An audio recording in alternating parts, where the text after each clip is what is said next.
So what air filter is best for your home? Well, that's kind of a hard question. So I'm going to educate you on air filtration as a whole, and then you can decide what's best for your house.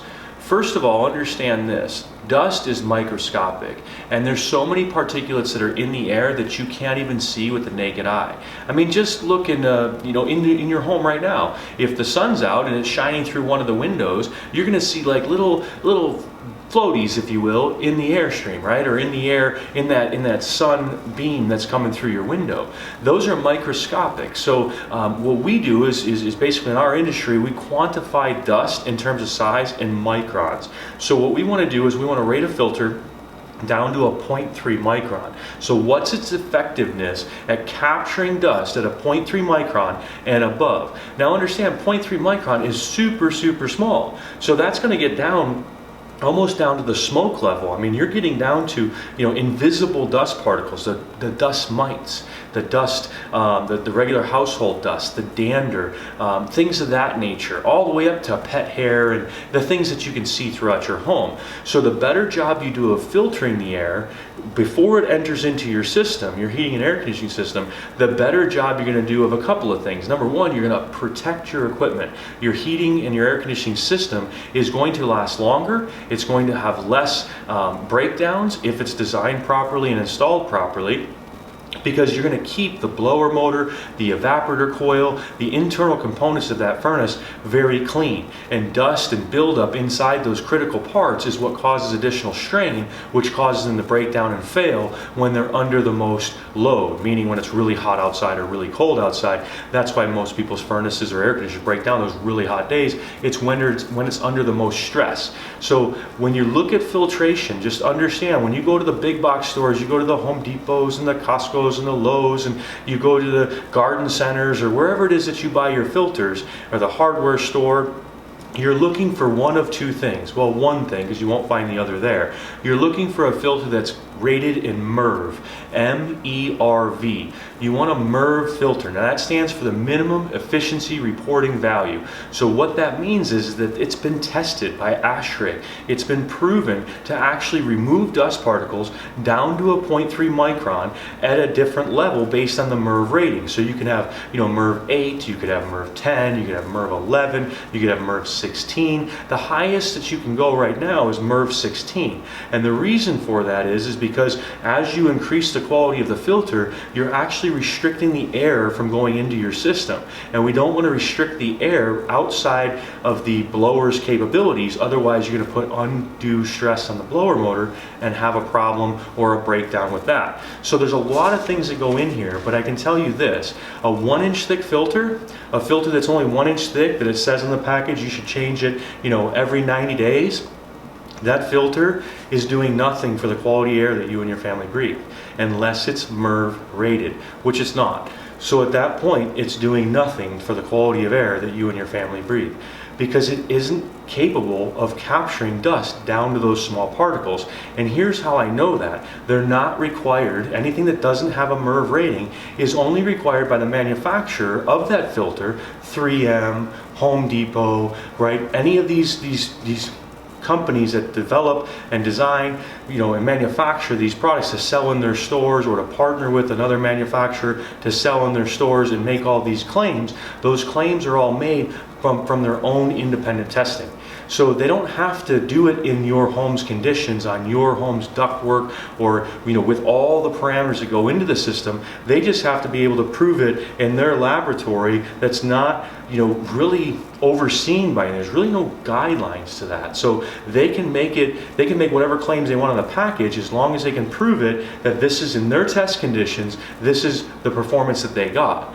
So with MERV, it's a little different. That is actually, ASHRAE actually backs MERV, and they also back HEPA. I'm sure you've heard of HEPA, but HEPA is high efficiency particulate arrestor. So it's a whole nother level of air filtration. The highest filtration you can go is a HEPA filter, right? So that's typically a bypass style filter. It's typically multi-stage. There's a lot that go into that, and they're thousands of dollars, but they do make them for your home. Now, you'll never find them at a big box retailer, that's for sure, but you can call Environmental Heating and Air Solutions, and we can can go through the different models of HEPA filtration that's available for you and your family, and that's going to capture up to 99.98% of all particulates that pass through it down to a 0.3 micron. So this is now general surgery, hospital quality air.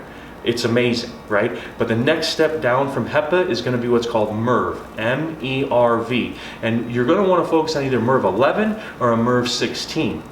Those two filters are capable of removing down to a 0.3 micron, somewhere between 80 and 85% on the MERV 11s and 90 to 95, maybe even a little bit higher on the MERV 16s, but they're actually tested true filters. So meaning they've been certified, they are MERV rated. Now you'll see when you're in the filter aisle of your favorite retailer where you buy your filter now, you're gonna see a lot of different ratings. You're gonna see, I think it's MPR or FPR or all these different ratings that you're gonna see in the filter aisle. But if it's not MERV and if it's not HEPA and it's not rated by either one of them, I can tell you they're not doing a whole lot, if anything at all, for the quality of air that you and your family breathe. So spend your money or invest your money on something that's really going to bring you the benefit and achieve the goals that you set out to achieve when you spend this money on a filter. I mean, you're going to spend anywhere from $12 to $20 to $50 to $60 on a filter, and if it's not doing anything for the quality air you breathe, what's the point? Right? We're just kind of throwing that money away. So invest that money on MERV filtration, and you will see and you will know that you've got a product that is going to improve the quality of air that you and your family breathe. Now, again, back to the filters, how often do I change them is another question we get all the time. The filter package will say a lot of times, hey, change this up every 90 days. Now with a 1-inch thick filter, and it also comes down to your market, right? So right here in Northern California, we get hot. And so we run our air conditioner pretty consistently from the end of spring right to the beginning of winter, right through fall. So we're gonna run that air conditioner hard, and it's gonna run for several hours every single day or within a 24-hour period. The more often, the more intense your marketplace is for either heating or for cooling is gonna dictate how often you should replace that. I can tell you this, you're gonna see the repairman a lot less the more you change your filter. So on a 1-inch thick filter, my suggestion is going to be to change that somewhere between 30 and 60 days based on your market, even if the package says 90 days. I promise you this, it's not going to hurt you in any way to change the filter more often. One of the #1 service calls that we run on the really hot days is going to be because that filter was not changed, it is dirty, it was impacted, and it was pretty much clogged, which put unnecessary strain on the entire system. The compressor, the blower motors, the coils, everything was under a significant strain, and something finally broke, which is going to cost you hundreds if not thousands of dollars. So it's a lot cheaper to buy that filter more often than it is to pay the HVAC service technician who comes out to fix your system on a Saturday or a Sunday or a July 4th, or it always breaks down the hottest day of the year, right? So at that point in time, you're without air conditioning and you're going to be paying a repair bill. So change it more often than you do probably right now. But here's the thing, don't forget to change it. Put it in your calendar, put it in a reminder, change it every 30 days, every 60 days. Now MERV filters are a little different. They can last up to a year because they're typically 4-inch box filters. They're much bigger, they have a lot more surface area. But know that they say on the package up to a year, but what I'll do is I'll change mine every spring before the summer hits and before my air conditioner starts running, and I'll change it every fall before the winter hits and my furnace starts running. That way I know my equipment is going to have a clean filter to go on and take on that season and take on those extreme temperatures one way or the other, and it's going to protect my system and keep it from breaking down. And also it's going to protect my family and ensure that we're breathing clean, healthy, safe air 24/7, 7 days a week. So that's my suggestion to you is, get away from the filters that are not MERV rated, that are not HEPA rated. Change them more often than you probably do right now, every 30 days for a 1-inch thick filter.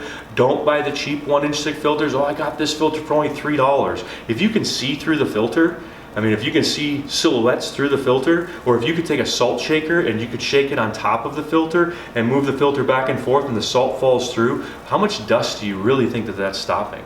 right? All of that dust is passing through, all those contaminants are passing through, and they're gonna stop at the second filter of your system, which is the blower motor and the evaporator coil, right? So now you got an impacted evaporator coil that is super dirty, that's costing you a lot of extra money to operate your air conditioner, as well as putting additional strain on the entire system, causing it to fail more often. The repair guy's gonna be coming, as well as it's not gonna last as long. You just took several years of life off of the system just by running it with a really dirty filter, or by using a really cheap filter that you got a great deal on, that isn't stopping anything. Same as with those screens, right? I mean, the little black screens that you can see, this is a washable filter. Stay away from washable filters. Again, this is our opinion. That's all it is. We're just sharing it with you. We don't represent any major manufacturer or anything else, but I can tell you my personal opinion that we abide to, and most of our team members abide to as well, is stay away from washable filters, stay away from low voltage filters that make wildly obnoxious claims about how they're going to clean all the air in your home, and stick with MERV, because you know it's certified. You know that filter is going to do what the box claims it to do, or HEPA filtration. If you need assistance on air quality products, feel free to give us a call anytime. Environmental Heating and Air Solutions are experts in indoor air quality. We can help you and your family sleep easier at night and breathe cleaner, healthier, safer air 24/7.